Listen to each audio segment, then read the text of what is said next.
The World Baseball Classic is here, and the Toronto Blue Jays, they're absolutely everywhere. I'm talking about a total invasion of this tournament. Team Canada is looking absolutely dominant. We've got Blue Jays scattered across multiple nations, and then there's Max Scherzer, freshly signed to the most incentive-laden contract you've ever heard of, stepping onto the mound like he never left. This is the story that Blue Jays Nation needs to hear right now, because what's happening over the next few weeks is going to reshape how we think about our favorite players, our pitching rotation, and the legitimacy of our lineup heading into the regular season.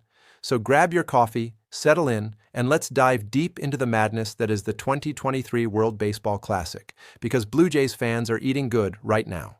When you turn on the highlights from yesterday's games, you're immediately hit with this wild energy that only the WBC can deliver. The stakes feel different, the passion is different, and when your own team is represented across multiple squads fighting for international glory, it hits different. But let's start with the story that's got all of Blue Jays Nation buzzing this morning. Team Canada absolutely dismantling Colombia in a stunning 8-2 victory that turned a nail-biter into a complete blowout. The game set the tone for everything that was about to unfold.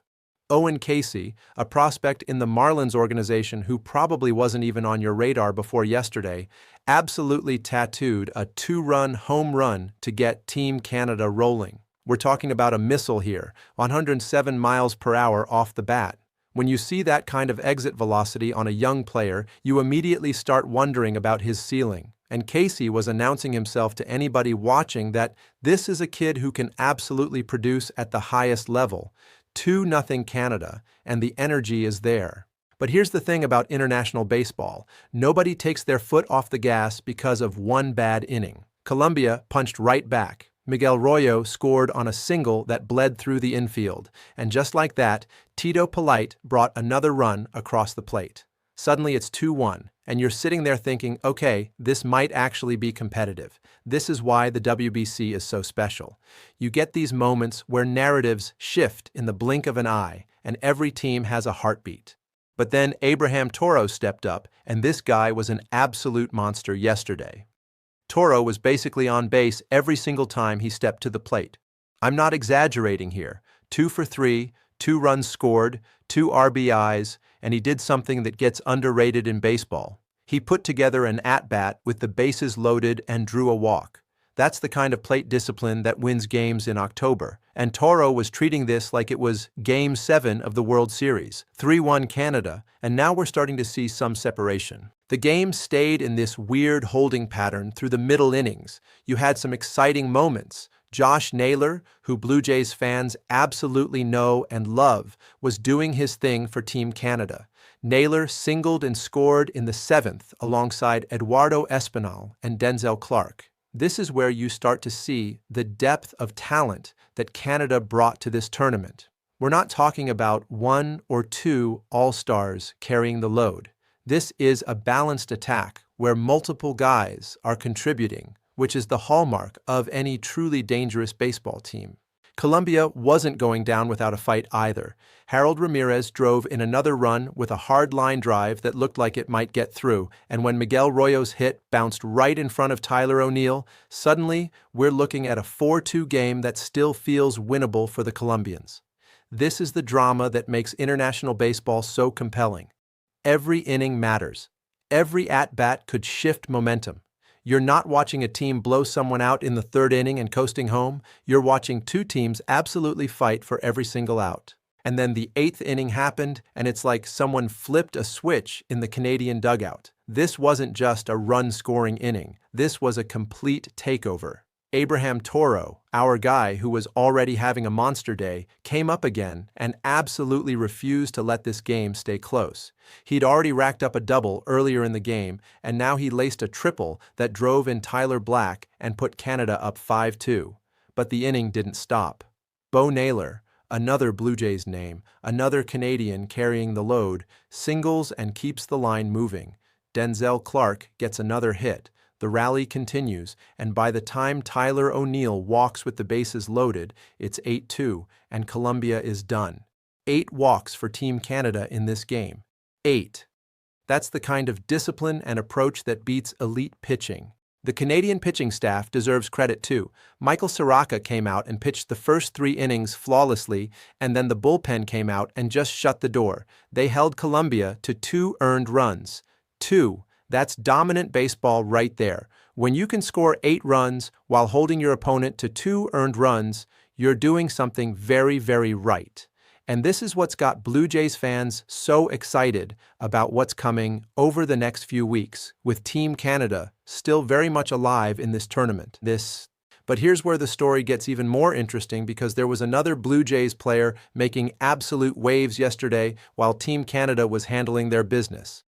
Ernie Clement, the Blue Jays' second baseman, who gets paid to be one of the scrappiest, most hustling players in Major League Baseball, joined Team USA, and he was absolutely cooking against Great Britain. Now, here's the thing about Ernie Clement. The guy only went 1 for 3 at the plate. 1 for 3. But he also drew 2 walks, and more importantly, he scored 3 runs. That's the Ernie Clement special right there. It's not always about the hits. It's about finding ways to be productive, about putting pressure on opposing defenses, about playing the kind of baseball that wins games. Ernie was actually the one who opened the scoring for Team USA. He was on third base, Kyle Schwarber was stepping up to the plate, and Great Britain's pitcher uncorked a wild pitch that bounced in the dirt.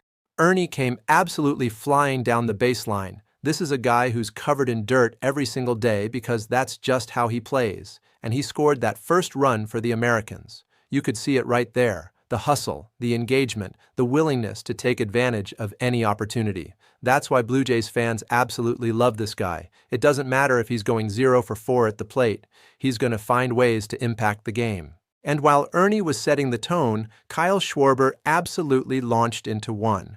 We're talking about a monster blast, a thundercracker of a hit that put Team USA up 3-1. Schwarber's the kind of hitter that swings and destroys baseballs. There's no in-between with him. You either get a strikeout or you get a home run. He got the home run on this particular occasion. Now, here's what's wild about this game. Great Britain actually kept things competitive for the majority of the contest. Nate Eaton hit a home run to lead off the game, and TK Rosenthal and Great Britain's Tyler Vizza engaged in this really cool pitcher's duel for the first 4 innings. 4 innings without Team USA being able to break through. The defense Great Britain was playing was legitimately impressive. You don't often think about the United Kingdom as a baseball powerhouse, but they came ready to compete, and they made the Americans work for every run. But here's the thing about international tournaments. Eventually, the talent level shows up. Aaron Judge stepped up to the plate in the late innings, and when he connected, the ball absolutely destroyed the scoreboard in left field at the Houston venue where they're playing. We're talking about a home run that was so massive it looked like it might actually break the entire scoreboard structure. Judge was basically ending this game single-handedly, which is what elite talent does in elimination-style baseball. But before we get too deep into talking about Team USA's dominance, let's circle back to Ernie Clement, because his performance yesterday is actually crucial to understanding what the Blue Jays lineup might look like when we get to opening day. Because here's the real talk. Ernie proved something yesterday. He proved that he deserves serious consideration for a higher spot in the batting order than maybe people have been giving him credit for. Some of us have been saying this for a while, but the way Ernie operates, the way he gets on base, the way he runs like his hair's on fire every time he's on the base paths, the way he just finds ways to contribute, that's a number 2 hitter. That's your guy batting between George Springer and Vlad Guerrero Jr. That's the protection you want at the top of the lineup. And here's the thing that gets underrated about Ernie. Everybody talks about the righty-lefty splits, the matchups, the percentages, but Ernie hits lefties just as hard as he hits righties. He's a complete hitter who can succeed in any situation. He's someone you can slot anywhere in the lineup and trust him to do his job. Yesterday, playing for Team USA in the World Baseball Classic, he made that case as clearly as he possibly could. Now let's shift gears entirely, because there was something absolutely massive happening yesterday that overshadows everything else we've talked about, and that's the return of Max Scherzer.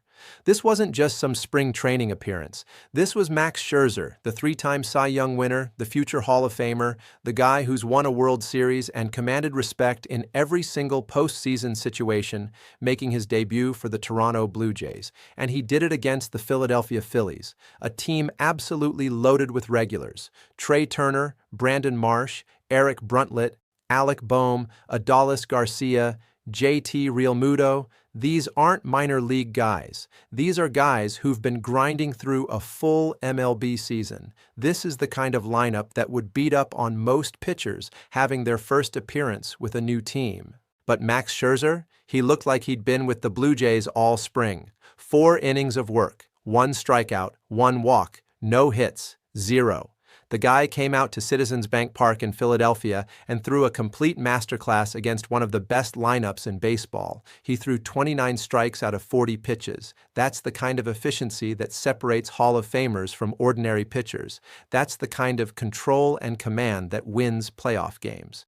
And let's talk about his velocity, because this is important for Blue Jays fans who've been worried about whether Max still has the gas in the tank. He averaged 93.9 miles per hour, and he was touching 94 to 95 when he wanted to rear back and let it fly.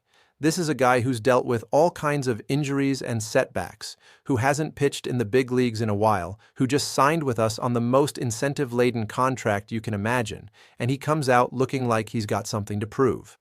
Because he does. Max Scherzer's legacy isn't complete without winning a World Series as a Blue Jay. That's the narrative he's writing with every pitch he throws this spring. His changeup was absolutely devastating too. Hitters were watching fastballs that looked like they were coming in at 95 miles per hour, and then they'd get a changeup that dived off the plate like it had a mind of its own.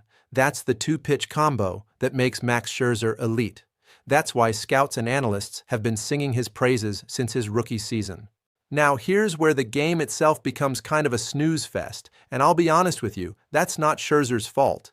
The offense for both teams was completely dead. I mean completely dead. The Blue Jays couldn't get a hit, the Phillies couldn't get a hit. 2 teams loaded with talent, and they're playing baseball that would bore most casual fans to tears.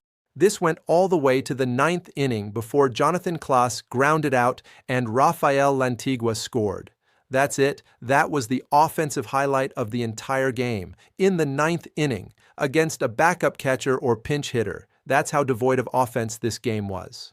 But you know what? That doesn't matter for our purposes, because Scherzer's outing was absolutely perfect. He came in, he dominated, he showed that he's ready for the regular season, and he's going to be a crucial part of what the Blue Jays are trying to accomplish. When October rolls around, the pitching is going to be what matters most, and having Max Scherzer in your rotation, having him healthy, having him confident, having him throwing 94 to 95 on the radar gun, that changes everything about your team's World Series odds. So here's what we're looking at. Team Canada is absolutely dominant in the World Baseball Classic. We've got multiple Blue Jays scattered across Team USA absolutely contributing.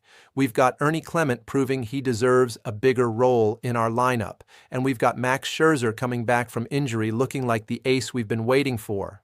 This is the kind of week that gets Blue Jays fans excited about the season ahead.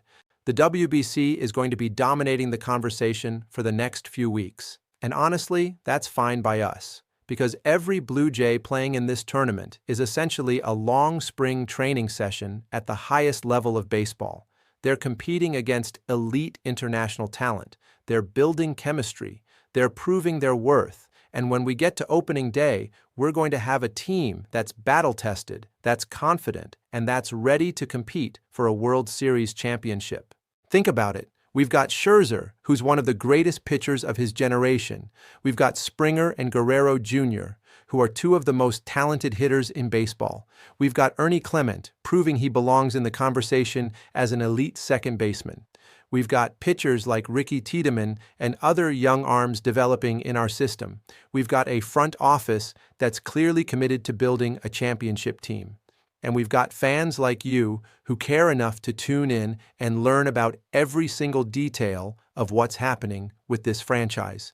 This is just the beginning of what's going to be an absolutely incredible year for the Toronto Blue Jays. The World Baseball Classic is showing us what we're capable of on the international stage. It's showing us that our players belong with the best in the world, and it's showing us that this team has a legitimate shot at bringing a championship back to Toronto. So here's what I need from you right now. Make sure you're subscribed to this channel because we're going to be covering every single moment of the WBC and everything the Blue Jays do throughout the regular season. We want to know what you're thinking. Are you as excited about Ernie Clement moving up in the lineup as we are? What do you think about Max Scherzer's performance? Are you confident in Team Canada's chances in this tournament? Let us know in the comments below, and make sure you hit that like button to let YouTube know you want more Blue Jays content. And hey, if you haven't already, check us out on your favorite podcast platform because we're officially a podcast too. You can get us wherever you listen to podcasts. Whether you're commuting to work, hitting the gym, or just wanting to hear more analysis about your favorite team, we're there for you. The Blue Jays are taking over baseball right now. Team Canada is looking dangerous. Max Scherzer is back and ready to dominate. Ernie Clement is proving he belongs in the conversation with the best players on this team. This is the most exciting time to be a Blue Jays fan, and we're just getting started. Thanks so much for watching, thanks for supporting the channel, and go Team Canada! We'll see you next time on Jay's Latest.